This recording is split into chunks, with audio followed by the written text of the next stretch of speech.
સંકલન સમિતિ આપેલું અલ્ટિમેટમ આજે પૂર્ણ થશે। રૂપાલાની ટિકિટ રદની માંગ સાથે અલ્ટિમેટમ હતું। રૂપાલા ફોર્મ પરત ખેંચે કે કેમ તેને પર રાજપૂત સમાજ સંકલન સમિતિની નજર છે।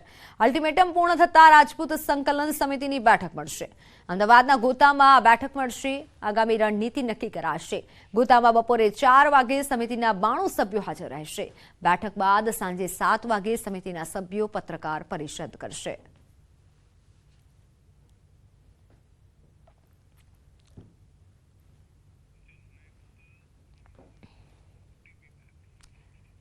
ચૂંટણી અંગે રાજકોટથી મોટા સમાચાર સામે આવી રહ્યા છે। રૂપાલાના વિરોધમાં નહીં ભરે ક્ષત્રિય મહિલાઓ ફોર્મ। ક્ષત્રિય સમાજની મહિલાઓ ફોર્મ નહીં ભરે। ક્ષત્રિય સમાજના આગેવાન હિતલબા વાઘેલાનું આ નિવેદન સામે આવ્યું છે। તેમણે કહ્યું છે, સંમેલન બાદ અમે 200થી વધુ ફોર્મ ઉપાડ્યા હતા, પરંતુ પરેશભાઈની ચૂંટણી લડવાની વાત બાદ અમે અપક્ષ ઉમેદવારી નહીં નોંધાવીએ।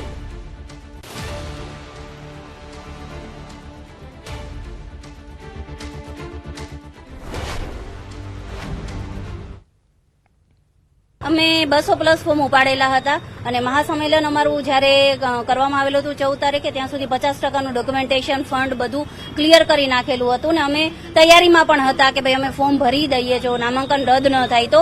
પણ પરેશભાઈ જ્યારે અમારી સાથે આવી ગયા છે, પીઠબળ બની ગયા છે, તો અમે લોકો અપક્ષ તરીકે પણ લડવા નથી માંગતા, કારણ કે ક્યાંક ને ક્યાંક એ વસ્તુ છે કે ભાઈ અમારી અંદર એ લોકો વિગ્રહ કરવા માંગે છે, તો અમે એવું નથી કરવા માંગતા। અમારો ક્ષત્રિય સમાજનો કિંમતી મત જેનું મૂલ્ય ભાજપ સરકાર નથી સમજી રહી, તો જે સરકાર સમજી રહી છે અમે એમને આપવા માંગીએ છીએ। સમાચારો પર તો મણિપુરમાં પ્રથમ તબક્કાના મતદાન દરમિયાન હિંસાની ઘટના સામે આવી।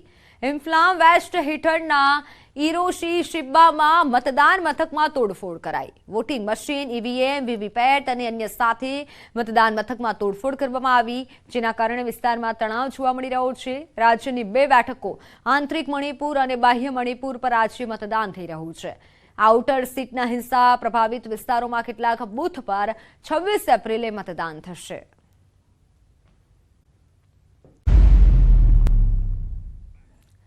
તો ગાંધીનગર બેઠકથી ભાજપ ઉમેદવાર અમિત શાહે વિજય મુહૂર્તમાં જીતના શંખનાદ સાથે ઉમેદવારી પત્ર ભર્યું છે। ફોર્મ ભરતી વખતે મુખ્યમંત્રી ભૂપેન્દ્ર પટેલ, ધારાસભ્યો અને ઇન્ચાર્જ પણ હાજર રહ્યા હતા। ફોર્મ ભર્યા બાદ શાહે કહ્યું કે આ મારા માટે ગૌરવની વાત છે। આ જ મતક્ષેત્રમાં એક બૂથ કાર્યકર્તાને સાંસદ સુધી પહોંચ્યો છું। આ બેઠક પરથી અડવાણી અટલજીએ પ્રતિનિધિત્વ કર્યું છે અને આ જ બેઠક પર પીએમ મોદી મતદાતા છે, એટલે આ બેઠકથી પ્રતિનિધિત્વ કરવું મારા માટે ગૌરવની વાત છે। સાથે તેમણે નરેન્દ્ર મોદીને 3જી વખત પીએમ બનવાની પણ વાત કરી।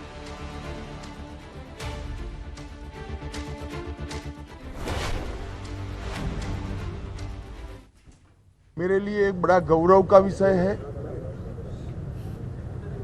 कि जिस सीट पर से इसी क्षेत्र का प्रतिनिधित्व श्रद्धेय अडवाणी जी ने किया, श्रद्धेय अटल जी ने किया, और जिस सीट पर स्वयं नरेंद्र मोदी जी मतदाता है, उस सीट को प्रतिनिधित्व करने का मौका मुझे भारतीय जनता पार्टी ने दिया है। ये चुनाव में पूरा देश नरेंद्र मोदी जी को तीसरी बार 400 पार के साथ प्रधानमंत्री बनाने के लिए उत्साहित है, और ये 5 साल जो आने वाले हैं, ये विकसित भारत की भव्य इमारत बनाने की नींव डालने के 5 साल होने वाले हैं। પ્રદેશ ભાજપ અધ્યક્ષ સી.આર. પાટીલે નવસારી લોકસભા બેઠક પરથી ઉમેદવારી નોંધાવી છે। સી.આર. પાટીલે વિજય મુહૂર્તમાં ઉમેદવારી પત્ર ભરી કલેક્ટરને સોંપ્યું છે। જ્યારે ઉમેદવારી નોંધાવતા સમયે પાટીલ સાથે કનુભાઈ દેસાઈ સહિત સ્થાનિક ધારાસભ્યો અને પ્રદેશના હોદ્દેદારો સહિત મોટી સંખ્યામાં ભાજપ કાર્યકર્તાઓ ઉપસ્થિત રહ્યા હતા। ફોર્મ ભર્યા બાદ પાટીલે નવસારીની જનતા, કાર્યકરો અને સમર્થકોનો આભાર માન્યો। સાથે ચૂંટણીમાં તેમનો પ્રેમ અને સહકાર મળતો રહેશે તેવી આશા વ્યક્ત કરી।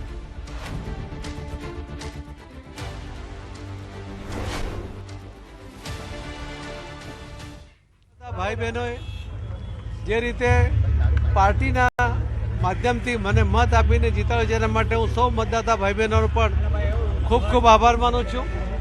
ભારતીય જનતા પાર્ટીના સૌ કાર્યકર્તાઓ અને આગેવાનો એમણે પણ જે સખત મહેનત કરીને મતદાતા ભાઈ બહેનો સાથે એમણે જે સંપર્ક જાળવી રાખ્યો છે એના કારણે જે ભારતીય જનતા પાર્ટીને નવસારી બેઠક પર જ્વલંત વિજય પ્રાપ્ત થાય છે એના માટે પણ હાથ જોડીને કાર્યકર્તાઓને અને આગેવાનોને મતદાતા ભાઈ બહેનો સૌને વંદન કરું છું અને ઇલેક્ટ્રોનિક મીડિયા અને પ્રિન્ટ મીડિયાના માધ્યમથી પાર્ટીની વિચારધારા, પાર્ટીના કામો, મોદી સાહેબની ગેરંટીની વાતો, મોદી સાહેબે કરેલા વિકાસના કામોની જે વાતો આપ સૌના માધ્યમથી લોકો સુધી પહોંચે છે એના માટે હું પ્રિન્ટ મીડિયા અને ઇલેક્ટ્રોનિક મીડિયાના આપ સૌનો પણ ખૂબ ખૂબ આભાર માનું છું. આપ સૌનો આ જ પ્રકારનો પ્રેમ અને સાથ મળતો રહેશે એવી અપેક્ષા પણ કરું છું. ની ઘટના હરણી લેક ઝોનનો મુદ્દો હવે ફરી એકવાર ચર્ચામાં આવ્યો છે. ચંદ્રકાંત શ્રીવાસ્તવે શીતલ મિસ્ત્રીનો ઉધડો લીધો છે. જાહેરમાં તું મેનો વિડીયો વાયરલ થયો છે. શીતલ મિસ્ત્રીને નિર્દોષોના હત્યારા ગણાવ્યા. બંને વચ્ચેની બોલાચાલીનો વિડીયો વાયરલ થયો છે.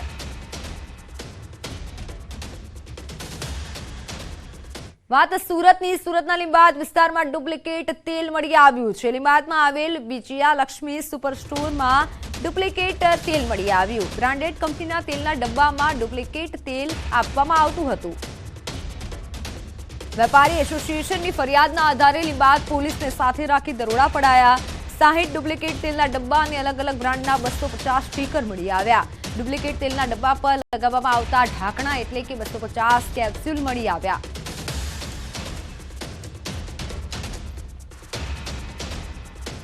આઠ જેટલા વેપારી ત્યાંથી ડુપ્લિકેટ તેલો અમને મળ્યા છે, જેની અંદર 200 થી 250 જેવા એની ઉપરના સ્ટીકર્સ છે કે 200-250 જેવી કેપ્સ્યુલ્સ એની ઉપર જે ડબ્બા પર લાગતી હોય છે તે મળી. લગભગ 50 થી 60 ડુપ્લિકેટ ડબ્બા પણ મળ્યા છે, જે લીંબાયત પોલીસ સ્ટેશનમાં પોલીસે પોતાના કબજામાં લઈ અને આગળની કાર્યવાહી હાથમાં ધરી છે. આ તરફ અસલી તેલના ડબ્બાની ઓળખ કેવી રીતે કરી શકાય તે અંગે વેપારી એસોસિએશનના પ્રમુખે જાણકારી આપી.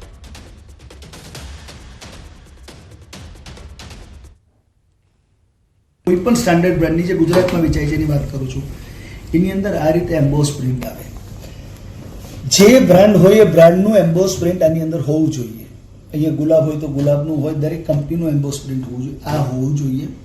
બીજું કે એની ઉપરની જે કેપ્સ્યુલ છે, અહીંયા જરા ફોકસ કરજો, આ કેપ્સ્યુલ છે. જે ડુપ્લિકેટ ડબ્બા હોય, કેપ્સ્યુલ ઓરિજિનલ ન હોય તો આને ઘસવામાં આવે તો આ વચ્ચે જે નામ લખેલું છે, ભલે તે ગુલાબ લખ્યું હોય, ફોર્ચ્યુન લખ્યું હોય, ગમે તે લખ્યું હોય, તો એ નામ નીકળી જાય. ઓરિજિનલ ડબ્બાની અંદર આ નામ નહીં નીકળે. એટલે કે ડબ્બો ડુપ્લિકેટ કરવાવાળા. અને ત્રીજી વસ્તુ, જ્યારે આપ ડબ્બાને જુઓ તો ડબ્બાના ફિનિશિંગ પરથી જ આપણને ખ્યાલ આવી જશે કે આ ડબ્બો રીપેક થયેલો છે, ફ્રેશ છે. ફ્રેશ ડબ્બાનું ફિનિશિંગ આખું અલગ જ આવતું હોય, એની ચમક અલગ જ આવતી હોય. આ ડબ્બાને એકવાર વાપર્યા પછી આપણે વેચીએ અને એને રીફિલ કરવામાં આવે તો એની શાઇનિંગ પણ ઓછી થઈ જતી હોય છે, એનું લાઇફ પણ ઘણી ઓછી થઈ ગઈ હોય છે અને એની ઉપર ડર્ટ્સ ને એનાથી આપણે ખ્યાલ આવી જ જાય છે કે જેથી કરીને આ ડબ્બો ડુપ્લિકેટ છે.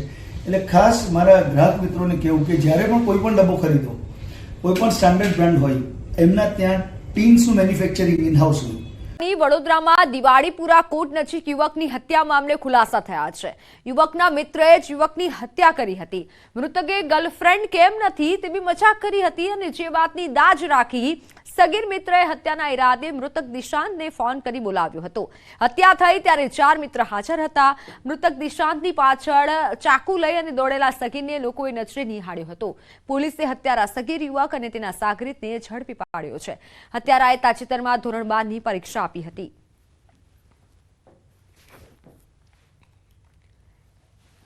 આ જે મરણ જનાર તથા મારનાર બંને મિત્રો હોય અને જે મરણ જનાર છે એને 2-3 ગર્લફ્રેન્ડ હોય અને પેલાને જે મારનાર છે એને ગર્લફ્રેન્ડ ન હોય, જેથી તે એને ચીડવતા હતા. એને લાગી આવતા એણે આ કૃત્ય કરેલ છે.